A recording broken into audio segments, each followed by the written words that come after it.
یہ جو بھی ہم نے آیت پڑھی جس میں ہم نے پڑھا فَإِذَا تَطَهَّرْنَ، تو یہاں پر پاک ہو جانے کے بارے میں علماء کی دو آراء سامنے آتی ہیں، جس میں امام شوکانی رحمہ اللہ کی رائے یہ ہے کہ حیض سے پاک ہونے کے لیے غسل ضروری ہے اور غسل کے بعد ہی جسمانی تعلق قائم ہو سکتا ہے۔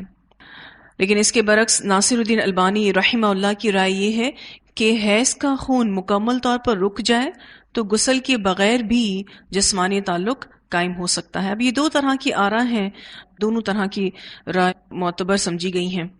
اس کے علاوہ جو یہاں بات ہوئی ان اللہ یحب التوابین و یحب المتطہرین، بے شک اللہ تعالیٰ محبت کرتے ہیں توبہ کرنے والوں سے اور محبت کرتے ہیں پاک رہنے والوں سے، یعنی اللہ کی محبت پانے کا ذریعہ ہے کہ پاکیزگی اختیار کر کے ہی یہ تعلق قائم کیا جائے، اور جب یہ تعلق قائم ہو جائے اس کے بعد بھی نہایا جائے، جیسے کہ سورۃ المائدہ کی آیت نمبر 6 میں آتا ہے کہ وَإِن كُنتُمْ جُنُبًا فَطَّهَّرُوا، اگر تم حالت جنابت میں ہو تو پھر غسل کر لیا کرو، کیونکہ اللہ سبحانہ تعالیٰ کو پاکیزگی بہت پسند ہے۔ پھر آگے اللہ تعالیٰ فرماتے ہیں نساؤکم، عورتیں تمہاری، حرثن، کھیتی ہیں، لکم، تمہارے لیے۔ یہ جو لفظ استعمال ہوا ہے حرثن، بہت خوبصورت لفظ استعمال ہوا ہے۔ اللہ تعالیٰ نے عورتوں کو کھیتی سے تشبیہ دیا ہے، کیونکہ باغ اور کھیت میں فرق ہے۔ باغ میں انسان صرف اور صرف لطف اندوز ہونے کے لیے جاتا ہے، لیکن کھیت میں انسان بامقصد ہو کر جاتا ہے، اور جب کھیت پر اچھی توجہ کی جائے تو فصل بھی اچھی آتی ہے، اور اگر کھیت کا خیال نہ رکھا جائے تو فصلیں خراب ہو جاتی ہیں۔ تو بالکل اسی طرح سے شوہر اور بیوی کا جو یہ رشتہ ہے یہ توجہ اور احساس ذمہ داری کے ساتھ ہی نبھتا ہے۔ کھیتی کو آبیاری کی بھی ضرورت ہوتی ہے اور حفاظت کی بھی ضرورت ہوتی ہے۔ عورت کے حقوق اگر شوہر ادا نہ کرے تو وہ جسمانی طور پر اور جذباتی طور پر کمزور ہو جاتی ہے، جیسے کہ میں نے ابھی آپ سے ذکر کیا کہ اگر کھیت پر اچھی توجہ نہ کی جائے تو فصل خراب ہو جاتی ہے یا فصل اچھی نہیں آتی ہے۔ تو شوہر اور بیوی کا تعلق کسان اور کھیت سے تشبیہ دیا جا رہا ہے۔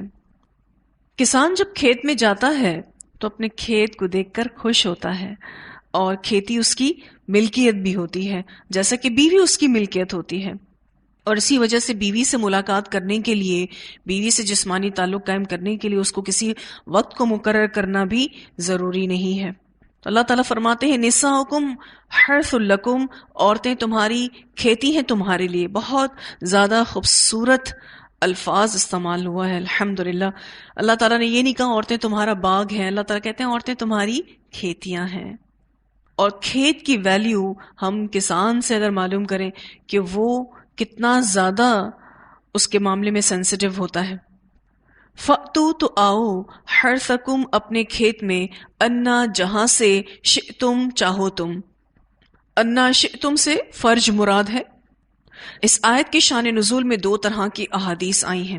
ایک یہ کہ یہودی یہ کہا کرتے تھے کہ اگر عورت کو پیٹ کے بل لٹا کر مباشرت کی جائے تو بچہ بھینگا پیدا ہوتا ہے، تو اس کی تردید میں کہا جا رہا ہے کہ مباشرت آگے سے کرو یا پیچھے سے کرو یا کروٹ پر، جس طرح سے چاہو جائز ہے، لیکن ضروری یہ ہے کہ ہر صورت عورت کا فرج ہی استعمال ہو، کیونکہ قرآن نے عورت کو کھیتی قرار دیا ہے، اور یہ کھیتی صرف فرج ہے نہ کہ دبر۔ اسے بخاری نے روایت کیا ہے۔ دوسری یہ روایت ہے کہ سیدنا عمر رضی اللہ تعالیٰ عنہ رسول اللہ صلی اللہ علیہ وسلم کے پاس آ کر کہنے لگے کہ میں ہلاک ہو گیا۔ آپ صلی اللہ علیہ وسلم نے پوچھا تجھے کس چیز نے ہلاک کیا؟ کہنے لگے میں نے آج اپنی سواری پھیر لی۔ آپ صلی اللہ علیہ وسلم نے کچھ جواب نہ دیا، یہاں تک کہ آپ پر یہ آیت نازل ہوئی۔ پھر آپ نے فرمایا آگے سے صحبت کرو یا پیچھے سے، مگر دبر میں یا حیض کی حالت میں جسمانی تعلق قائم نہ کرو۔ اسے ترمذی نے روایت کیا ہے۔ تو اسی بات کی وضاحت یہاں کی جا رہی ہے کہ فَأْتُوا حَرْثَكُمْ أَنَّا شِئْتُمْ۔ عورت کی پوزیشن کوئی بھی ہو سکتی ہے، لیکن مقام کا فرق نہیں ہو سکتا۔ پھر یہ کہ اپنی بیوی کے پاس شوہر جب چاہے آ سکتا ہے، سوائے روزے کی حالت کے، احرام کی حالت کے اور اعتکاف کی حالت کے. جو یہ لفظ ہے انا، یہ اسم ظرف زمان بھی ہے اور اسم ظرف مکان بھی ہے. ظرف زمان کہتے ہیں کہ جب بھی اپنی بیوی کے پاس آنا چاہو آ سکتے ہو، وقت کی کوئی پابندی نہیں ہے. اور ظرف مکان کہ جس جگہ سے اللہ نے حکم دیا ہے وہیں سے ہی آ سکتے ہو.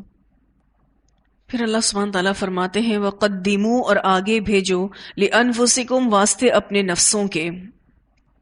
یہ جو حصہ ہے کہ آیت کا کہ آگے بھیجو واسطے اپنے نفسوں کے، کہ شوہر بیوی کے تعلق کا مقصد یہ ہے کہ وہ نیک اعمال آگے بھیجیں، یعنی فرائض کی پابندی بھی کریں، اپنی آخرت کی فکر بھی کریں، پھر یہ نیک اولاد کے حصول کے لیے بھی یہ تعلق ہو، کیونکہ نیک اولاد انسان کا بہترین سرمایہ ہے. تو جب بھی بیوی سے صحبت کرے اس کی یہ نیت ہونی چاہیے کہ اللہ اس کے ذریعے اس کو نیک اولاد عطا کرے، یہ محض تفریح کے لیے نہ ہو. وَقَدِّمُوا لِأَنفُسِكُمْ، یعنی دنیا کے مستقبل کا بھی خیال کرے اور آخرت کے مستقبل کا بھی خیال کرے. وَاتَّقُوا اللَّهَ، اور ڈرو اللہ سے، وَاعْلَمُوا، اور جان لو، أَنَّكُمْ، بے شک تم، مُلَاقُوهُ، ملاقات کرنے والے ہو اس سے. اللہ سے ڈرتے رہو، کیونکہ شوہر اور بیوی کے تعلق میں بہتری اور امن اللہ کے ڈر سے ہی ہے، کہ جب تک شوہر اور بیوی اللہ سے ڈرتے رہیں گے ایک دوسرے کے حقوق کی ادائیگی بہتر طریقے سے کرتے رہیں گے. اور یہ اس بات کو بھی جان لیں کہ وہ اللہ سے ملاقات کرنے والے ہیں، یعنی کل اللہ کو ان تمام چیزوں کا جواب دینا ہے. کہ اگر باہمی معاملات میں کوئی زیادتی ہوئی، بے شک وہاں کوئی گواہ نہیں ہوتا، بے شک وہاں کوئی مداخلت نہیں کرتا، لیکن جب اللہ سے ملاقات ہوگی تو اس وقت یہ تمام زیادتیوں کا اور ظلم کا بدلہ دینا ہوگا، جواب دینا ہوگا. ملاقوہ کا جو لفظ ہے لام قوف چھوٹی یا سے ہے، اس کا معنی ہوتا ہے ایک دوسرے کا آمنے سامنا کرنا. وبشر المؤمنین، اور خوشخبری دے دو ایمان لانے والوں کو. المؤمنین یہاں پر ان لوگوں کو کہا جا رہا ہے جو صحیح طور پر حقوق ادا کرنے والے ہیں. تو المؤمنین سے مراد صحیح طور پر حقوق ادا کرنے والے.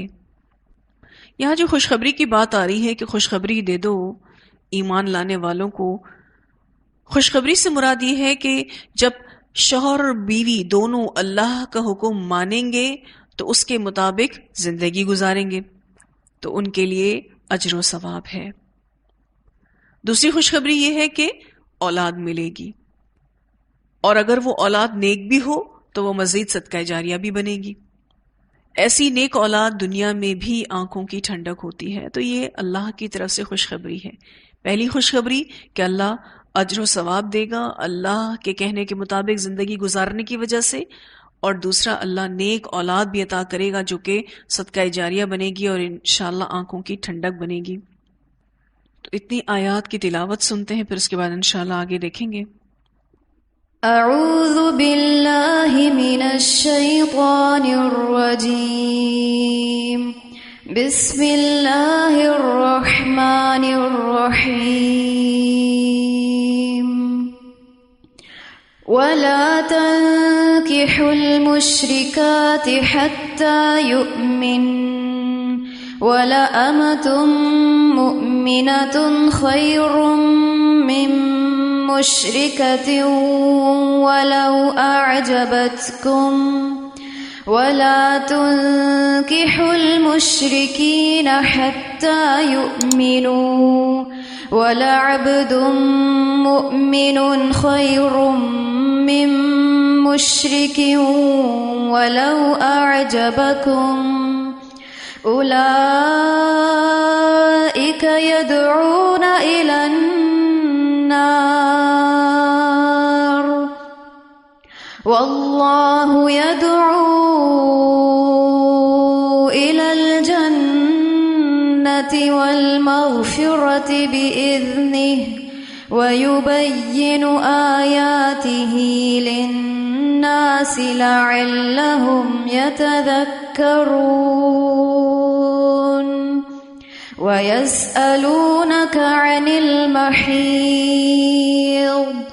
قل هو أذى فاعتزلوا النساء في المحيض ولا